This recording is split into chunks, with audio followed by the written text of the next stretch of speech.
comme chaque année, le prix Bayeux-Calvados des correspondants de guerre a rendu hommage en fin d'après-midi aux journalistes tués dans l'exercice de leur métier. Ils sont 71 ces 12 derniers mois à avoir payé de leur vie la diffusion de l'information. Parmi ces 71 noms, désormais inscrits sur les dessinateurs assassinés de Charlie Hebdo, dont les noms sont désormais inscrits sur la stèle du mémorial des reporters. Un hommage rendu en présence du directeur de Charlie Hebdo, le dessinateur Rhys, qui avait lui-même été blessé le 7 janvier et qui vit désormais sous protection policière. Élise Ferré et Jean-Michel Guillot. Charb, Wolensky, Cabu, Tignous, Honoré, le nom des 5 dessinateurs et celui des journalistes est définitivement gravé au mémorial des reporters à Bayeux. Être sur la même stèle que des journalistes tués lors d'un conflit, Rhys ne pensait pas que cela arriverait un jour. Pour nous, il n'y a jamais eu vraiment de reporters de guerre à Charlie Hebdo. On n'a quasiment jamais envoyé de dessinateurs ou de journalistes dans des zones de guerre durant les 23 ans que Charlie Hebdo a existé. C'est qu'en fait, c'est la guerre qui est venue à nous. C'est pas ce jour-là, ce 7 janvier, on est en train de parler de ce qui se passait en Syrie. On pensait que c'était loin, on pensait que ça ne nous toucherait pas, et en fait, on ne se rendait pas compte que les gens dont on parlait étaient derrière la porte. À côté des victimes de Charlie Hebdo, on peut lire le nom de journalistes morts dans l'exercice de leurs fonctions. Ces 12 derniers mois, ils sont au nombre de 71. Et malheureusement, on observe un élargissement des trous noirs de l'information. Ces zones dans lesquelles des groupes radicaux ou des États contrôlent tellement la situation qu'ils empêchent les journalistes indépendants d'y rentrer et dans tous les cas, l'information d'en sortir.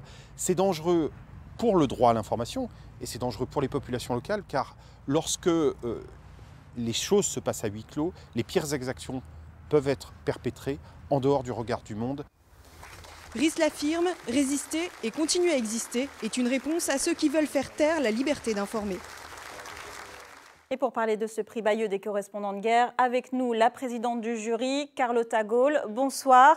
Merci infiniment d'être avec nous ce soir. Vous êtes grand reporter au New York Times. Vous avez travaillé en Tchétchénie.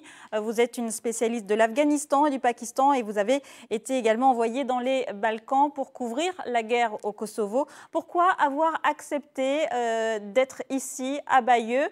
Et comment voyez-vous votre rôle de présidente du jury?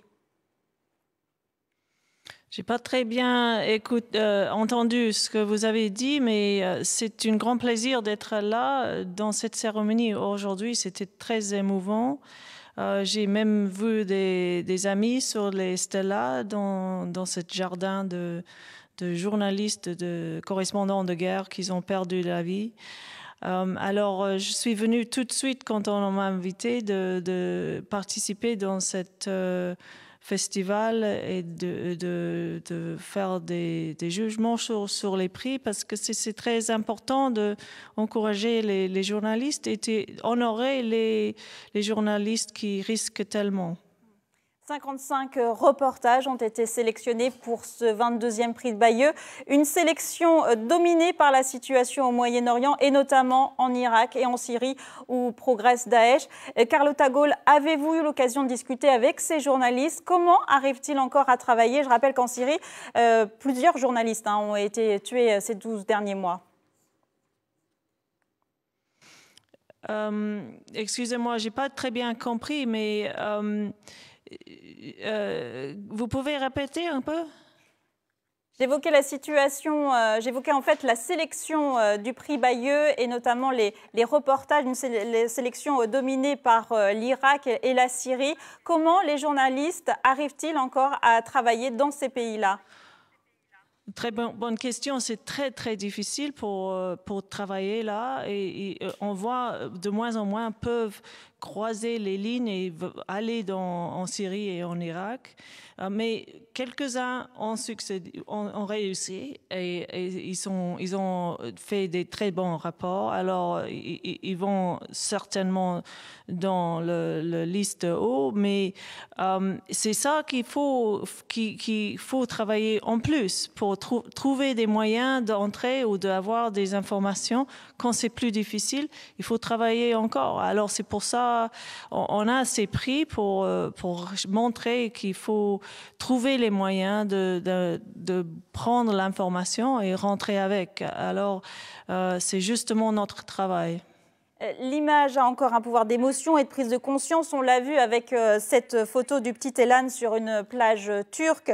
Un prix décerné à un reporter, ça peut aider aussi à mettre un coup de projecteur sur les drames humains.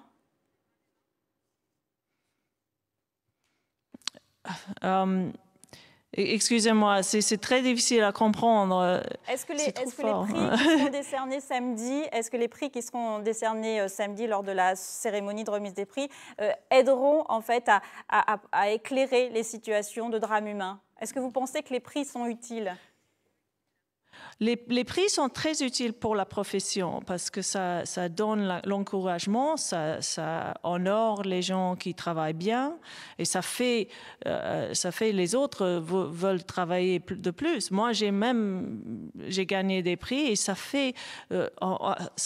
encourage de travailler encore plus et plus dur.